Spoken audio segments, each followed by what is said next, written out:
It began on what should have been an ordinary evening in April 2022, a night filled with excitement and the buzz of a Dallas Mavericks basketball game at the American Airlines Center.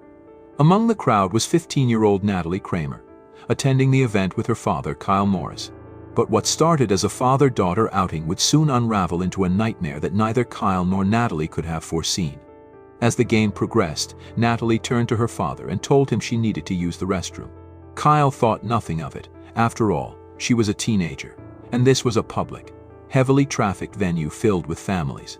But when minutes turned into a harrowing silence and Natalie didn't return, his concern grew. Kyle began scanning the stands, his heart racing. The realization hit him like a blow. Something was wrong. He left his seat, searching frantically among the crowds. Natalie was nowhere to be found. Surveillance cameras captured her walking with a man clad in black pants and an orange sweatshirt, but these images would surface much later. At that moment, Kyle was left grappling with a sickening sense of helplessness. "You're surrounded by 20,000 people, and you don't even know where to begin," Kyle would later recount. Following his instincts, he approached venue security personnel, believing they could help find his daughter. Instead, he found himself stonewalled. The people he had thought were law enforcement officers turned out to be private contractors, lacking the authority or urgency to address what he already feared might be an abduction. Meanwhile, Natalie's ordeal had already begun. Later, she would reveal horrifying details of her disappearance. The man who approached her initially seemed harmless, engaging her in casual conversation. But that illusion shattered when he lured her to the parking garage, where others were waiting. Natalie was assaulted repeatedly in that garage and then whisked away. In her own words, "You don't know you're in danger until you're in the middle of it, and you don't know what to do. You can't get out." It wasn't a dramatic, obvious abduction, but a chilling, calculated act that unfolded under the noses of thousands of people. As the minutes turned into hours, Kyle desperately sought help, calling police and reporting Natalie as missing. Yet his pleas met with a frustrating lack of urgency. Law enforcement dismissed her case as that of a runaway, a conclusion influenced by Natalie's previous struggles with staying at home. To Kyle and Natalie's mother, Brooke Morris, this response felt like a devastating betrayal. Brooke, out of town when her daughter disappeared, was caught between anger and despair. "I just wanted someone to take my husband seriously," she later said. "But it felt like they were talking about a lost puppy, not our child." The lack of immediate action set a grim tone for the following days. Surveillance footage of Natalie with the man would not be reviewed until much later. Time, the most critical factor in recovering abducted children, slipped away while her family was left to navigate a terrifying void of uncertainty. For Kyle and Brooke, each passing hour deepened their dread.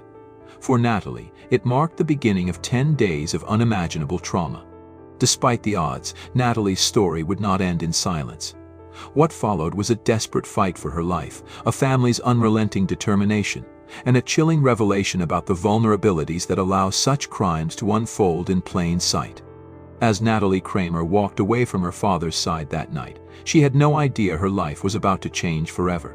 What began as an innocent search for a private moment turned into a calculated trap.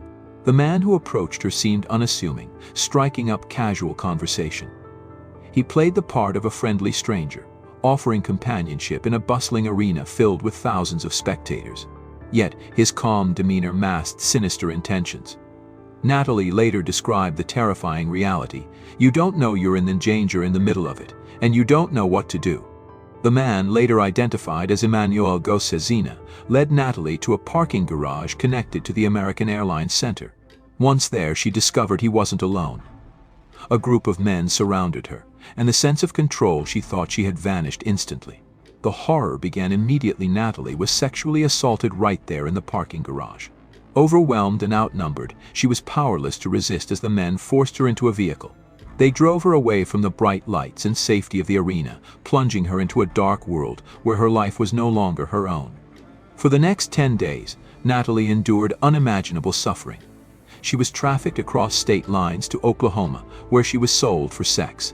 During her captivity, she was repeatedly assaulted and exploited. The traffickers used psychological manipulation to keep her compliant, feeding her marijuana and preying on her confusion and fear. The drugs dulled her senses, and the constant threat of violence left her paralyzed.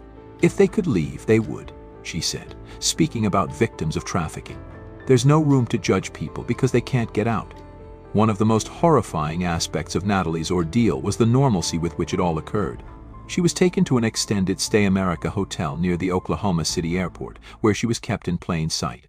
According to the family's later lawsuit, hotel workers and guests saw Natalie walking through the halls with adult men who openly carried firearms. Despite the glaring warning signs, no one intervened. Natalie's traffickers used the hotel as a base for their illegal activities, and evidence suggests the hotel management was aware of such operations. Their alleged decision to prioritize profit over action turned the facility into a haven for predators. Natalie's traffickers wasted no time capitalizing on their captive. Nude photographs of her were taken and posted online in advertisements soliciting sex. These ads eventually became a crucial lead in her rescue. Anti-trafficking organizations and a private investigator hired by her family scoured the internet for any trace of Natalie. When they found the explicit ads featuring her, they immediately alerted authorities. The discovery of the ads brought the first real breakthrough in the case, pointing investigators to the Oklahoma hotel where she was being held. Yet even with this vital information, rescuing Natalie was no simple task. Oklahoma City Police and a private investigator staged a raid on the hotel, hoping to find her and apprehend her captors. But the raid failed. The traffickers had moved her to another room just before law enforcement arrived. In the chaos that followed, Natalie's captors separated from her, leaving her disoriented and alone. Frightened and desperate for help, she wandered the streets, only to encounter another man who promised to help her. Instead, he assaulted her further, prolonging her nightmare. Despite this second betrayal, Natalie's ordeal finally ended when she was spotted by a vigilant police officer outside an apartment complex. Recognizing the signs of distress, the officer intervened and brought Natalie to safety. Her family was notified, and after 10 agonizing days of uncertainty, they finally received the news they had been praying for. Natalie had been found alive. The moments after her rescue were a whirlwind of emotions. Natalie was taken to a hospital where her mother, Brooke, rushed to see her. She looked like someone who had hit the end of the road, Brooke recalled. Despite her physical safety, the trauma she endured was evident in her demeanor. When her father arrived hours later, Natalie's first question was, "Where's Daddy?" For her parents, seeing their daughter alive was a relief, but her haunted expression was a reminder of the darkness she had endured. Natalie's rescue marked the end of her captivity, but it was only the beginning of a long and painful road to recovery. Her story would soon shed light on the insidious nature of human trafficking, a crime that thrives on secrecy, manipulation, and the failure of society to recognize its victims. The days following Natalie's disappearance were marked by a desperate, relentless search by her parents. While the Dallas police initially dismissed her case as that of a runaway, Brooke and Kyle Morris refused to accept this narrative. Kyle tirelessly contacted various law enforcement agencies, the National Center for Missing and Exploited Children, and anyone who might assist in finding his daughter. Meanwhile, Brooke coordinated efforts from out of town, balancing her anguish with the determination to uncover any lead. What amplified the frustration for the family was the bureaucratic inertia they encountered. Despite Kyle filing a missing persons report shortly after Natalie vanished, meaningful action from local law enforcement remained elusive.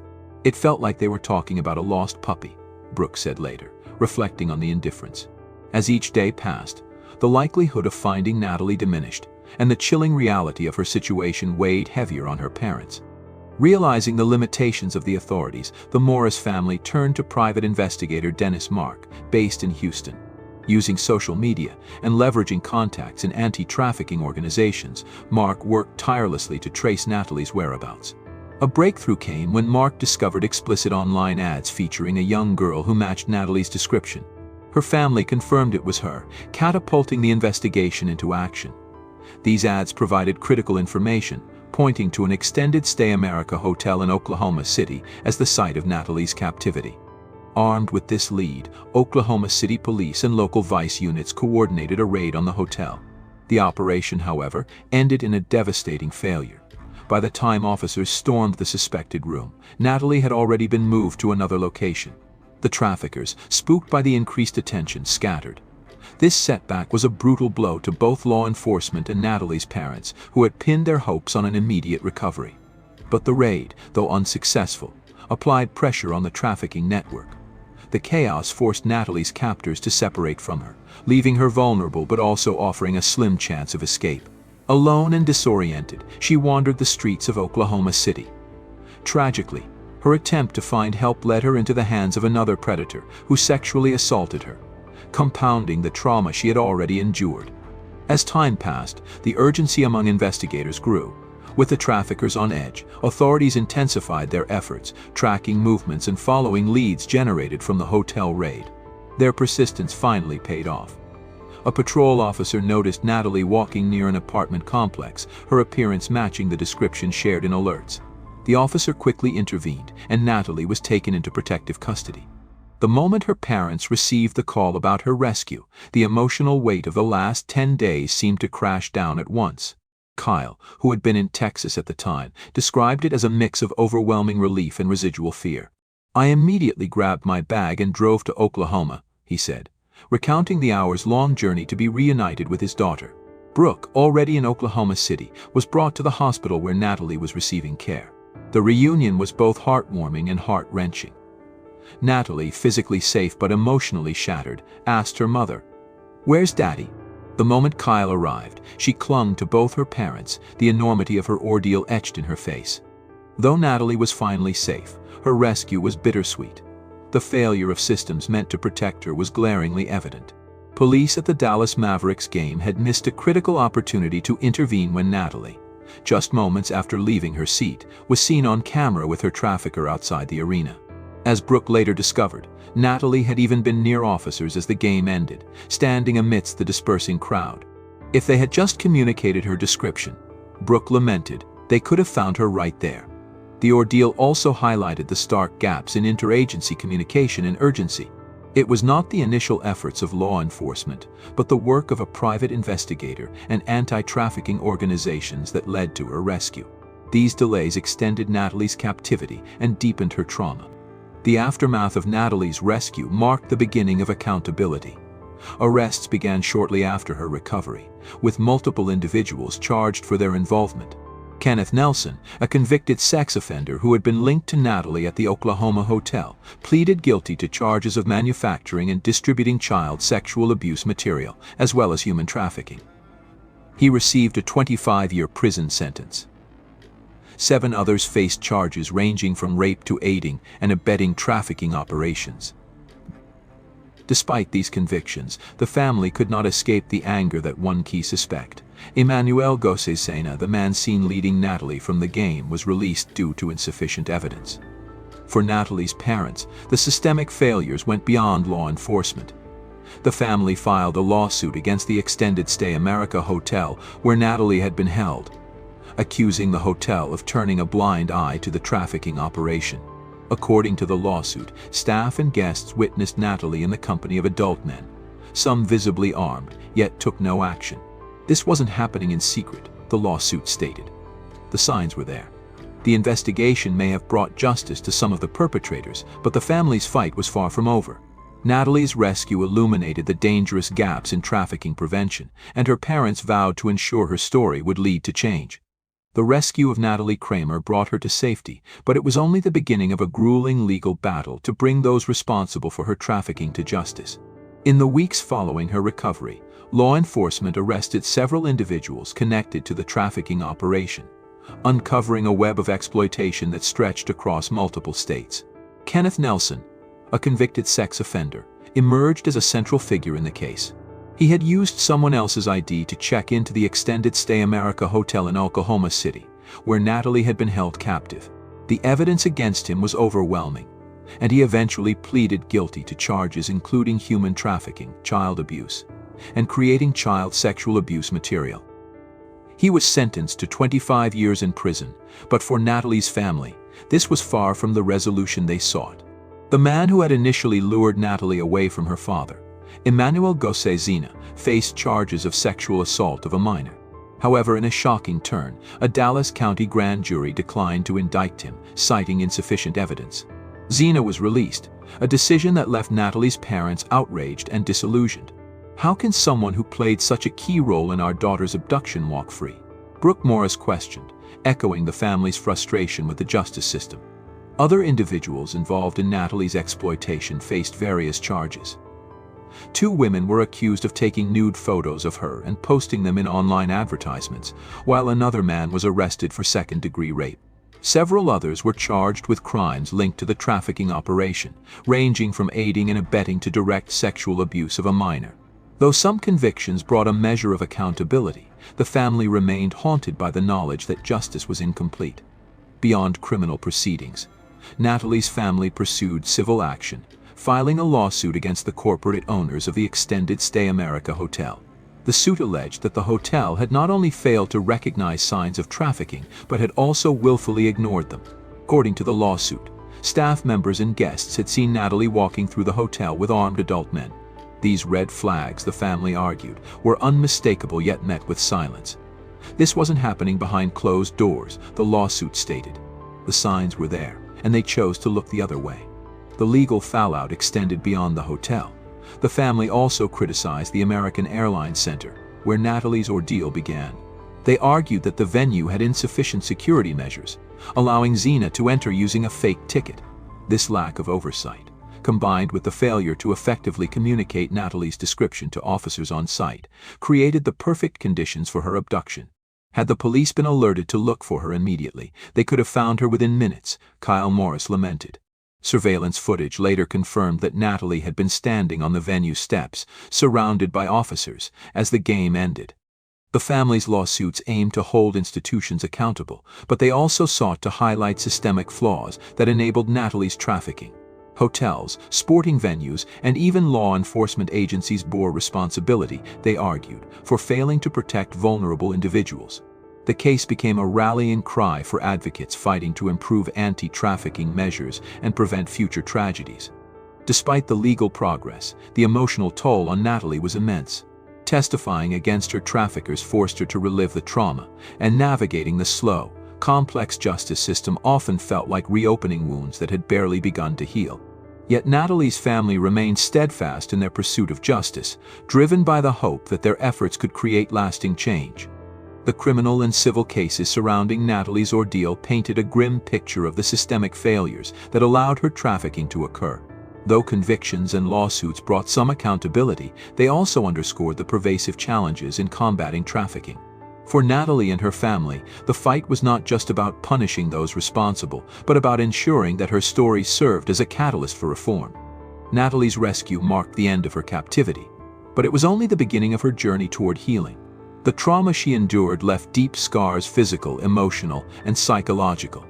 For her parents, Brooke and Kyle Morris, the relief of having her home was tempered by the realization that their daughter's recovery would be a long and uncertain road. Natalie was safe, but she was not the same. She looked like someone who had reached the end of the road, Brooke recalled, describing her daughter's haunted expression in the hospital after her rescue. In the weeks following her return, Natalie struggled to process what had happened. The shame and fear that many trafficking survivors experience weighed heavily on her, compounded by public scrutiny and misunderstandings about her ordeal. Online commenters questioned her actions, criticizing why she didn't call for help or stay with her father at the game. Brooke and Kyle shielded Natalie from the worst of these remarks, knowing that judgment and blame would only hinder her healing. "It's her story," Brooke said. "She may not fully understand why she did what she did for years to come." As Natalie worked through therapy and began to reclaim her sense of self, her parents channeled their pain into advocacy. Determined to prevent other families from experiencing their nightmare, Brooke and Kyle founded Ashon, a non-profit dedicated to supporting survivors of trafficking and raising awareness about its dangers. The name, derived from the Gaelic word for dreaming, reflected their hope for a better future not only for Natalie but for all victims of exploitation. Through Ashon, the family worked to fund survivor support services, educate the public, and push for legislative reforms to address systemic failures in trafficking prevention. One of their key goals was improving law enforcement training.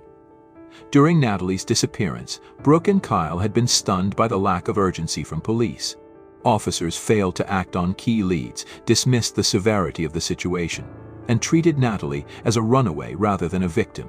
"We've spoken with officers who've admitted they didn't ask enough questions in past cases," Kyle said. They realized later that they could have uncovered trafficking if they dug deeper. By advocating for better education on identifying trafficking and its warning signs, the family hoped to equip law enforcement with the tools to recognize victims and respond swiftly. Ashan also aimed to address the role of institutions like hotels and public venues in enabling trafficking. The lawsuit against Extended Stay America had highlighted how easily traffickers operated in plain sight, exploiting businesses that failed to act. Through partnerships with other advocacy groups, Ashan sought to develop training programs for hospitality staff, emphasizing the importance of recognizing red flags and reporting suspicious activity. Despite the challenges, Natalie began to find her footing, supported by her parents' unwavering love and the community that rallied around her. Slowly, she reclaimed her voice, sharing her story to shed light on the realities of trafficking. Her bravery inspired others, transforming her from a victim into a symbol of resilience. For Brooke and Kyle, their mission extended beyond Natalie's recovery. They wanted her story to serve as a wake-up call, a reminder of how trafficking thrives on societal blind spots. "If this could happen to our daughter in a crowded arena, it could happen to anyone," Brooke said. Through Ashan, they hoped to turn their family's pain into progress, ensuring that Natalie's ordeal was not in vain. Natalie's story is both a harrowing cautionary tale and a testament to resilience.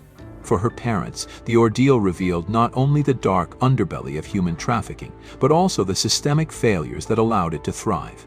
From the indifferent response of law enforcement to the blind eyes turned by institutions, their experience exposed critical gaps in how society protects its most vulnerable. One of the biggest lessons the Morris family learned was the importance of education and vigilance. Trafficking does not always look like the stereotypes seen in media. It thrives in public spaces, using manipulation and psychological control to entrap victims. Natalie's parents urge other families to have open conversations with their children about the dangers of predators and the subtle tactics they use. Foster relationships with your teens, Brooke advised. Be in tune with what's happening in their lives so they don't seek validation from the wrong places. The family's advocacy through Ashan has become a lifeline for others, offering support to survivors and pushing for systemic change. By focusing on education and training for law enforcement, hotels, and public venues, they aim to dismantle the environments where trafficking thrives. Their mission is clear: no other child should endure what Natalie did. For Natalie, the road ahead remains challenging. While her physical wounds have healed, the emotional scars will take time. Yet, she has found strength in her family and the community that has rallied behind her. Her courage to share her story is helping dismantle stigma and ignorance surrounding trafficking victims, proving that recovery is possible even after unimaginable trauma.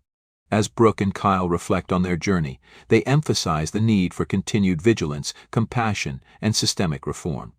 "This isn't just our story," Brooke said. "It's a wake-up call for everyone." With Natalie's voice and the family's unrelenting efforts, they are determined to turn their pain into progress, ensuring her story serves as a beacon of hope and a call to action.